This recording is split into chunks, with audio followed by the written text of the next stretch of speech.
ডাকসু পুনর্নির্বাচনের দাবিতে রাতভর বিক্ষোভ প্রতিবাদ কর্মসূচি পালন করেছে পরাজিত 5টি প্যানেলের প্রার্থী ও তাদের সমর্থকরা। নির্বাচনের ফলাফল বাতিলের দাবিতে রাজু ভাস্কর্যের পাদদেশে আমরণ অনশন কর্মসূচি শুরু করেছে 6 শিক্ষার্থী। আর প্রভোস্টের পদত্যাগ ও শিক্ষার্থীদের বিরুদ্ধে মামলা প্রত্যাহারের দাবিতে রোকেয়া হলে রাতভর বিক্ষোভ করেছে পরাজিত প্রার্থী ও তাদের সমর্থকরা। ছাত্র সংসদ নির্বাচনের নামে হয়েছে প্রহসন, ঢাকা বিশ্ববিদ্যালয়কে করা হয়েছে কলঙ্কিত। এমন অভিযোগেই মঙ্গলবার সন্ধ্যা থেকে ঢাকা বিশ্ববিদ্যালয়ের রাজু ভাস্কর্যের পাদদেশে আমরণ অনশন শুরু করে 4 প্রার্থী।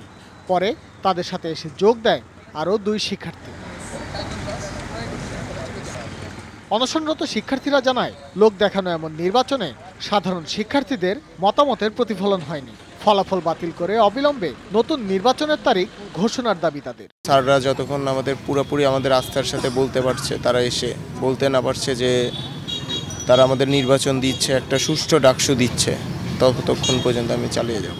শুধুমাত্র আশ্বাসের জন্য আশ্বাস না, যাতে এটা একটা ডিসিশনটা যাতে আমরা বিশ্বাস করতে পারি, ওইভাবে আমাদেরকে বলা। এই নির্বাচনটা যে হয়েছে সেটার জন্য তারা অপমানিত, তারা লজ্জিত, তারা সেই নির্বাচন বাতিল করে নতুন নির্বাচন চায়, তাহলে হচ্ছে আমরা উঠতে পারি।